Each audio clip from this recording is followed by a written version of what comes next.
सादर जय सिया राम। आप सभी भक्तों को आज पुनः हम उपस्थित हुए हैं एक नया विषय लेकर। अयोध्या महात्म्य की चर्चा हो रही है इस श्रावण के महीने में। अयोध्या की महिमा शास्त्रों में खूब गाई गई है, हमने सुना भी। तो अयोध्या के जो प्रमुख स्थान है उसकी चर्चा आज हम करना चाहते हैं। राम जन्मभूमि तो मुख्य स्थान है ही, एक स्थान और है जिसका नाम है कनक भवन। इसका इतिहास बड़ा ही मनोरम है, जानने लायक है। कनक भवन त्रेता काल में सोने का भवन था और मुँह दिखाई में जिसको मैया कैकेयी ने श्री जानकी जी को दिया था। तो ऐसी मान्यता है अयोध्या वासियों की कि जब राम जी ब्याह करके लौटे तो श्री राम जी को मुँह दिखाई में, श्री जानकी जी को मुँह दिखाई में श्री कैकेयी मैया ने वही कनक भवन दिया। तो उसी कनक भवन के विषय में अनेक सह कथा है। एक कथा बड़ी ही दिव्य है, एक संत से जुड़ी हुई। अयोध्या में 4 छावनी है संतों की। एक तुलसीदास जी की छावनी, दूसरी बड़ी छावनी, तीसरी मणि रामदास जी की छावनी और एक चौथी छावनी है तपसी छावनी। ये तपसी छावनी तपस्वी बाबा के कारण प्रसिद्ध हुई। वहाँ एक संत रहते थे जिनका नाम था तपसी बाबा। बड़ी तपस्या करते थे, इसलिए प्रचलन में था तपस्वी बाबा। तो वो नित्य कनक भवन ठाकुर जी का दर्शन करने जाते और भगवान को अपना छोटा भाई मानते थे। कहा भी गया है कि भगवान से जो संबंध रखता है, भगवान उस संबंध को स्वीकार करते हैं। भागवत जी में कहा गया, यम मन्यसे मातुलेयम प्रियम मित्रम सुहृत्तमम अकरोह सचिवम दूतम सौहृदादत सारथिम। भीष्म पितामह कहते हैं कि भगवान श्री कृष्ण पांडवों तुम्हारे लिए क्या नहीं बन गए, मामा के बेटा बन गए, प्रियम प्रिय बन गए, मित्रम मित्र बन गए, सुहृत्तर नहीं सुहृत्तम बन गए, सचिव बन गए, दूत बन गए। इतना ही नहीं, सेवक भी बन गए, सौहृदादत सारथिम, सारथी भी बन गए। तो भगवान संबंध निभाते हैं। संबंध भी 3 तरह के होते हैं। पहला संबंध होता है कि हम जो है संसारियों से संबंध रखते हैं, ये प्रथम तरह का संबंध होता है। दूसरे संबंधी कुछ ऐसे होते हैं जो संसार से भी अपना संबंध रखते हैं, भगवान को भी अपना संबंधी समझते हैं। तीसरे वो होते हैं जो केवल भगवान को ही अपना संबंधी समझते हैं। तो तपसी बाबा जो थे वो भगवान को ही अपना संबंधी समझते थे। और जब कनक भवन पहुंचते थे तो कहते थे रघुनाथ जी से कि और लाला ठीक तो हो, कोई कष्ट तो नहीं है। तो वहाँ के जो लोग रहते थे वो बड़े हंसते कि देखो बाबा भगवान को अपना छोटा भाई मानते हैं और बड़े भाई होने के नाते रोज़ भगवान से पूछते हैं कोई कष्ट तो नहीं है। एक दिन अद्भुत लीला भई। कनक भवन के पुजारी जो भगवान की नित्य पूजा करते थे, उनके बेटे को चर्म रोग हो गया और चर्म रोग हुआ तो खूब औषधि करवाई, ठीक नहीं हुआ। तो किसी ने बता दिया कि नीला थोथा ले आओ। नीला थोथा होता है जहर, जो साग सब्जी में कीड़े लगते हैं उसे मारने के लिए प्रयोग किया जाता है।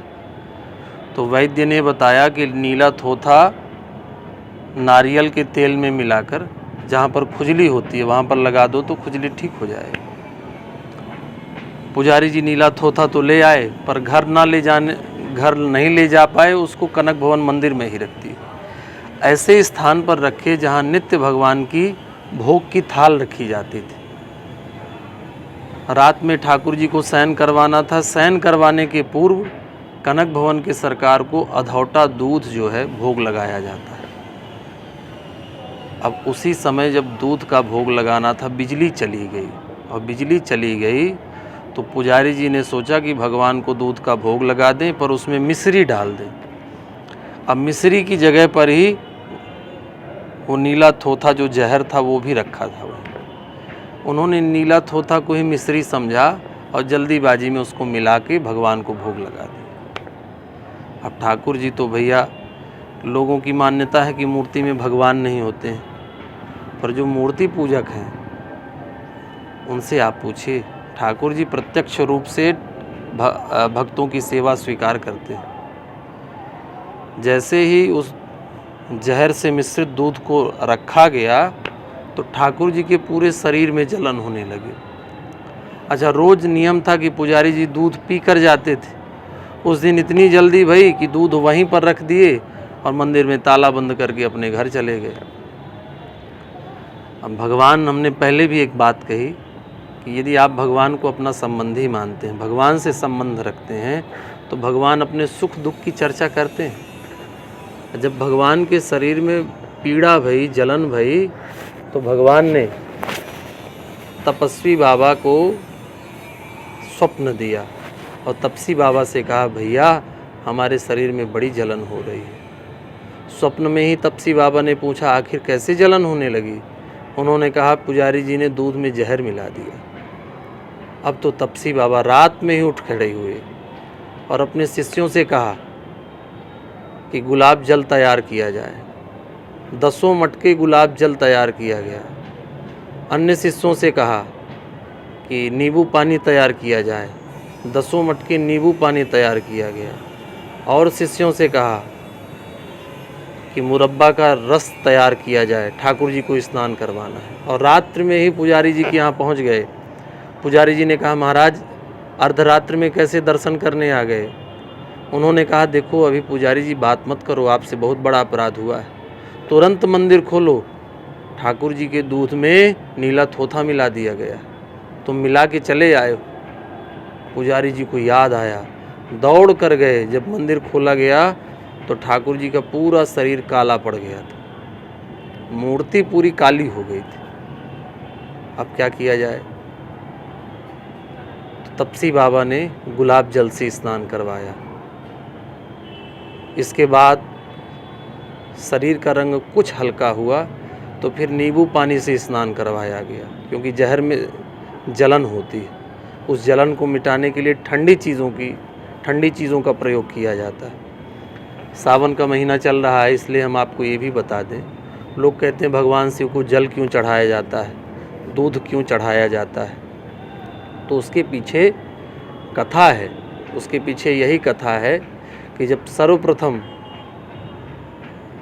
रत्न निकले, 14 रत्न निकले, उनमें से पहले जहर ही निकला। और जब जहर निकला तो सर्वप्रथम उसको भगवान शिव को दिया गया। तो भगवान शिव ने जब उसको ग्रहण किया तो पूरे शरीर में जलन होने लगी। तो उस जलन को शांत करने के लिए देवताओं ने अभिषेक किया था। तो यहाँ भी कनक भवन सरकार के शरीर में जब जलन पैदा भई तो तपस्वी बाबा ने ठंडे जल से स्नान करवाया, गुलाब जल से स्नान करवाया, आंवले के रस से स्नान करवाया, फिर भी ठीक नहीं हुआ। तब तपस्वी बाबा ने कनक भवन के ठाकुर से पूछा, लाला तुमको कछु आराम भयो है? तो ठाकुर जी ने कहा, मुझे कोई आराम नहीं हुआ। तब तपस्वी बाबा बड़े चिंतित हो गए। तपस्वी बाबा ने कहा, तो क्या करें लाला? ठाकुर जी ने कहा, इस दूध को कोई पी ले तो हमारा सारा जहर उतर जाए। ये दूध जो कल का रखा हुआ है, रात का रखा हुआ है, इसको कोई पी ले तो मेरा जहर उतर जाएगा। तपस्वी बाबा ने कहा, मैं पीऊँगा। ठाकुर जी ने कहा, नहीं नहीं भैया, आप मत पियो। तपस्वी बाबा ने कहा, क्या होगा ज़्यादा से ज़्यादा प्रभु, ये शरीर ही तो छूटेगा, एक दिन तो वैसे ही अपने आप छूट जाए, आपके लिए छूट जाए, इससे अच्छा क्या हो सकता है? भगवान ने कहा, जाओ बाहर, भक्त खड़े होंगे, उनसे कहना कि आपके राम राजा सरकार को जहर चढ़ गया है, यदि दूध पी लोगे तो जहर उतर जाएगा। एक आश्चर्य हुआ, उसी रात पूरी अयोध्या के संतों को, गृहस्थों को ये सूचना मिल गई कि कनक भवन के ठाकुर को जहर चढ़ गया। पूरे अयोध्या के लोग, संत, महात्मा, गृहस्थ सब कनक भवन में अर्धरात्रि में ही आ गए। सबसे जब तपस्वी बाबा ने कहा कि ऐसी ऐसी बात है भैया, ये जहर तब उतरेगा जब कोई एक गिलास का दूध पी लेगा। अब अयोध्यावासी तो अयोध्यावासी, पक्की अयोध्यावासी, चाहे पहले की हों चाहे आज की हों।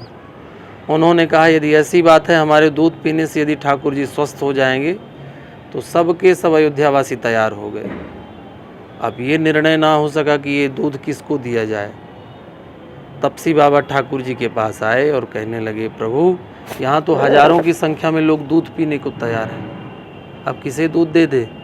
भगवान ने कहा 2 कुंटल दूध और मंगाया जाए और उस 2 कुंटल दूध में इस जहर वाले दूध को भी मिला दिया जाए। अब फिर 2-2 चम्मच सबको बांट दिया जाए। 2 कुंटल रात में ही दूध आया और उस जहर वाले दूध को उसमें डाल दिया गया।